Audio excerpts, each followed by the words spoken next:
ಆಗಿದ್ದಾರೆ. ಕಲೆ ರಂಗಭೂಮಿ ಅಂತ ಹೇಳ್ಬೇಕಾದ್ರೆ ಅಲ್ಲಿಂದ ಬಂದಂತಹ ಕಲಾವಿದೆ ಈಕೆ ಆಗಿದ್ದಾರೆ. ತತ್ಸಮ ತದ್ಭವ, ಕುರುಕ್ಷೇತ್ರ, ಸಾಕಷ್ಟು ಸಿನಿಮಾಗಳಲ್ಲಿ ಆಕ್ಟ್ ಮಾಡಿದ್ದಾರೆ. ಮತ್ತಷ್ಟು ಸಿನಿಮಾಗಳು ನಿಮ್ಮ ಪಾಲಿಗೆ ಬರಲಿ, ಮತ್ತಷ್ಟು ಹೆಸರನ್ನ ನೀವು ಗಳಿಸಿ ಅಂತ ಹೇಳಿ ಪ್ರೀತಿಯಿಂದ ಕೇಳ್ಕೊಳ್ತಾ ಇದ್ದೀನಿ. ಅಮರ ಫಿಲ್ಮ್ಸ್ ಕಡೆಯಿಂದ ಒಂದು ಚಿಕ್ಕ ನೆನಪಿನ ಕಾಣಿಕೆಯನ್ನ ನಾವು ನೀಡ್ತಾ ಇದ್ದೀವಿ. ಈ ಗಿಡದಂತೆ ನಿಮ್ಮ ಹೆಸರು, ನಿಮ್ಮ ಬದುಕು ಹಸನ್ಮುಖವಾಗಿರ್ಲಿ ಅಂತ ಹೇಳಿ ನಾನು ಕೇಳ್ಕೊಳ್ತಾ ಇದ್ದೀನಿ. ಜೋರಾದ ಚಪ್ಪಾಳೆಯೊಂದಿಗೆ ಮೇಘನಾ ರಾಜ್ ನಮ್ಮ ಜೊತೆಯಲ್ಲಿ ಇವತ್ತು ಅಪರಿಚಿತ ಸಿನಿಮಾದ ಯಶಸ್ಸಿನ ಈ ಒಂದು ವಿಶೇಷವಾದಂತಹ ಕಾರ್ಯಕ್ರಮ ಆಚರಿಸ್ತಿರ್ಬೇಕಾದ್ರೆ ನಮ್ಮ ಜೊತೆಯಲ್ಲಿ ನಿಮ್ಮ ಬೆಂಬಲ ನನಗೆ ಸಂತೋಷವನ್ನು ನೀಡಿದೆ. ಈಗ 2 ಮಾತನಾಡಬೇಕಾಗಿ ಕೇಳ್ಕೊಳ್ತಾ ಇದ್ದೀನಿ.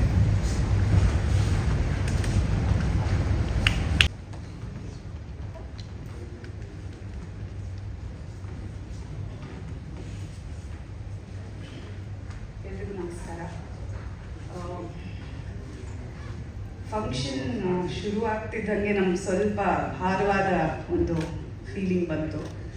ಅದು ನಾನು ಎಕ್ಸ್ಪೆಕ್ಟ್ ಮಾಡಿರಲಿಲ್ಲ. ಅಂದರೆ ಕಾರ್ಯಕ್ರಮದ ಬಗ್ಗೆ ನನಗೆ ಗೊತ್ತಿತ್ತು, ಅಪ್ಪ ಹೇಳಿದ್ರು, ಗೀತಾ ಮ್ಯಾಮ್ ಕೂಡ ನನಗೆ ಕಾಲ್ ಮಾಡಿ ಹೇಳಿದರು ಈ ರೀತಿಯಾದ ಒಂದು ಕಾರ್ಯಕ್ರಮ ಇರುತ್ತೆ ಅಂತ. ಕೇಳೋದಕ್ಕೆ ಒಂದು ರೀತಿ ಇರುತ್ತೆ, ಬಂದು ನೋಡಿದಾಗ ನಮಗದು ಅದರ ಒಂದು ಏನಂತಾರೆ ಅದ್ರ ಡೆಪ್ತ್ ಅರ್ಥ ಆಗುತ್ತೆ. ಯಾಕಂದರೆ ಇವತ್ತು ನನ್ನನ್ನು ಈ ಕಾರ್ಯಕ್ರಮಕ್ಕೆ ಅವರು ಗೆಸ್ಟ್ ಆಗ ಅಂದಾಗ ನನಗೆ ಇಷ್ಟು ಎಲ್ಲ ಒಂದು ಎಡಿಷನ್ಸ್ ಇರತ್ತೆ ಅಂತ ಗೊತ್ತಿರಲಿಲ್ಲ. ನನಗನ್ಸಿದ್ದು ಒಂದು ಸಿನಿಮಾ ಮಾಡಿದ್ದಾರೆ, ಅವರು ಎಲ್ರಿಗೂ ಚಿರಪರಿಚಿತರಾಗಬೇಕು ಮೇಡಮ್ ಅನ್ನೋದು ನನ್ನ ಆಸೆ.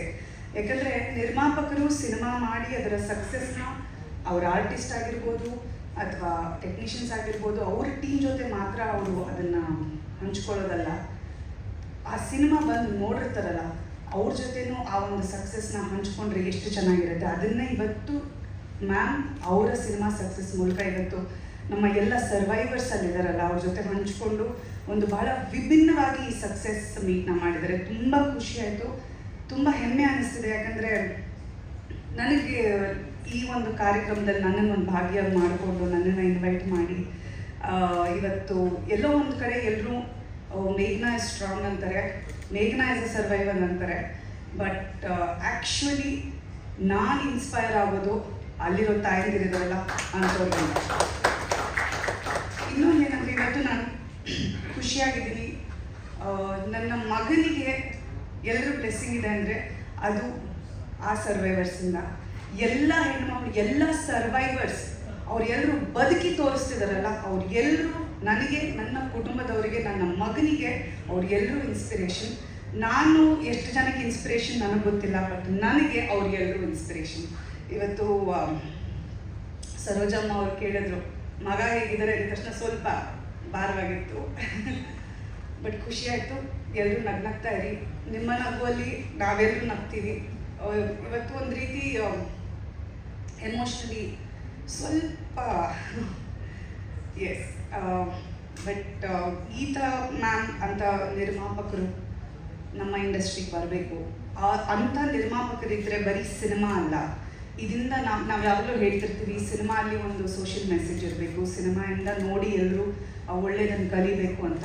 ಬಟ್ ಒಳ್ಳೆ ಕೆಲಸಗಳನ್ನು ಮಾಡಿ ಅವರು ತೋರಿಸ್ತಿದಾರಲ್ಲ ಅದನ್ನು ಕಲಿತು ಮಾಡಿದ್ರೂ ಸಾಕು ಅನಿಸುತ್ತೆ. ಆ್ಯಂಡ್ ಮ್ಯಾಮ್ ಬಂದು ಕೃಪಾನಿಧಿ ಇನ್ಸ್ಟಿಟ್ಯೂಷನ್ಸ್ ಹೆಡ್ ಅವರು. ಸೊ ಒಂದು ಎಜುಕೇಷನ್ ಬ್ಯಾಕ್ಗ್ರೌಂಡಿಂದ ಬಂದಾಗ ಅದರಲ್ಲಿರುವಂಥ ಒಂದು ಬೆಲೆ ಬೇರೆ. ನಮಗೆ ಜೀವನದ ಬಗ್ಗೆ ಆಗಿರ್ಬೋದು, ನಾವು ಯಾವ ರೀತಿ ಡಿಸಿಷನ್ಸ್ ತೊಗೋತೀವಿ ಅನ್ನೋದ್ರ ಬಗ್ಗೆ ಆಗಿರ್ಬೋದು, ಅದು ಎಲ್ಲನೂ ಕರೆಕ್ಟಾಗಿ ಮಾಡಿ ಇವತ್ತು ಗೀತಾ ಮ್ಯಾಮ್ ಸಿನಿಮಾ ಮೂಲಕ ಅವರ ಒಂದು ಲರ್ನಿಂಗ್ಸ್ನ ಎಲ್ರಿಗೂ ಅವ್ರು ಹಂಚ್ತಿದ್ದಾರೆ. ಸೊ ನಿಮಗೆ hats off to you ma'am. And ಹೆಣ್ಮಕ್ಳಿಗೆ ಇನ್ನೊಂದು ರೀತಿಯಲ್ಲಿ ಅವ್ರ inspiration.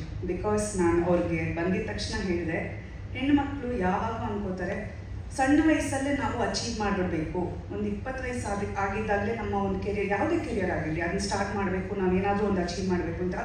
Not necessary. Geetha ma'am ತೋರಿಸಿದ್ದಾರೆ ಅವ್ರಿಗೆ ಒಂದು ಹೊಸ ಬಿಗಿನಿಂಗ್ ಇದು. And ma'am you are an inspiration to me. Because ನಾನು when I am 60, when I am 50, ನನಗೆ ಆವಾಗಲೂ ನಾನು ಏನೋ ಒಂದು ಕೆಲಸ ಮಾಡ್ಬೋದು, ಆವಾಗಲೂ ಒಂದು ಹೊಸ ಬಿಗಿನಿಂಗ್ ನನಗಿರುತ್ತೆ. ಸೊ ಆ ರೀತಿಯಲ್ಲಿ she is definitely an inspiration ಎಲ್ರಿಗೂ. ಮತ್ತೊಮ್ಮೆ ಶ್ರೀನಾಥ್ ಅಂಕಲ್ ಬಂದಿದ್ದಾರೆ. ಅಂಕಲ್ ನಿಮ್ಮನ್ನ ನೋಡಿ ತುಂಬ ದಿನ ಆಯಿತು, ತುಂಬ ಖುಷಿ ಆಗ್ತಿದೆ. ಅಲ್ಲಿ ಬಂದು ನಿಮಗೊಂದು ಜಾಗಕ್ಕೆ ಜೋಟಿ ಕೊಡ್ಬೇಕು ಅಂಕಲ್ಗೆ. ಸೊ ನಾನು ಅಫ್ಕೋರ್ಸ್ ಸುರೇಶ್ ಹಬ್ಬಿಕರ್ ಸರ್ ಕಾಣಿಸ್ತಿಲ್ಲ, ನೀವು ಯಾಕೆ ಹಿಂದೆ ಕೂತಿದ್ದೀರಾ, ಸ್ವಲ್ಪ ಮುಂದೆ ಬನ್ನಿ. ನನ್ನನ್ನು ಪುಟ್ಟವಳಾಗಿದ್ದಾಗಲಿಂದನೂ ಸರ್ ನೋಡಿದ್ದಾರೆ. ಅವರ ಸಿನಿಮಾ ಇನ್ಫ್ಯಾಕ್ಟ್ ನನಗೆ ಎಷ್ಟು ಅವರ ಸಿನಿಮಾನ ನಾನು ಇಷ್ಟಪಡ್ತಿದ್ದೆ ಅಂದರೆ, ನಮ್ಮ ತಂದೆ ತಾಯಿ ಭಾಳಷ್ಟು ಸುರೇಶ್ ಸರ್ ಸಿನಿಮಾಗಳಲ್ಲಿ ಆ್ಯಕ್ಟ್ ಮಾಡಿದ್ದಾರೆ ಆ್ಯಂಡ್ ಭಾಳ ಪ್ರೈಡಿಂದ ಅವ್ರ ಸಿನಿಮಾಗಳ ಬಗ್ಗೆ ಹೇಳ್ಕೊತಾರೆ. ಆ ರೀತಿಯಾದ ಸಿನಿಮಾಗಳು ಮತ್ತೆ ನಮ್ಮ ಇಂಡಸ್ಟ್ರಿಗೆ ಬಂದರೆ ತುಂಬಾ ಒಳ್ಳೇದು ಅಂತ ನನ್ನ ಅನಿಸಿಕೆ. And once again thank you everyone. ಮೀಡಿಯಾದವ್ರನ್ನ ಮೀಟ್ ಮಾಡಿ ತುಂಬ ದಿನ ಆಗಿತ್ತು, ಇವತ್ತಿನ ಈ ಅವಕಾಶ ನನಗೆ ಸಿಕ್ಕಿದ್ದಕ್ಕೆ ಅಗೇನ್ ಗೀತಾ ಅವ್ರಿಗೆ ಥ್ಯಾಂಕ್ ಯು. ಎಲ್ಲರೂ ಮೀಟ್ ಮಾಡಿ ಭಾಳ ಸಂತೋಷ. Thank you.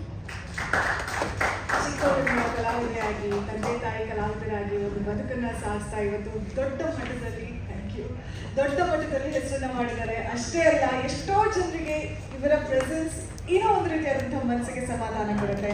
ಒಳ್ಳೆತನ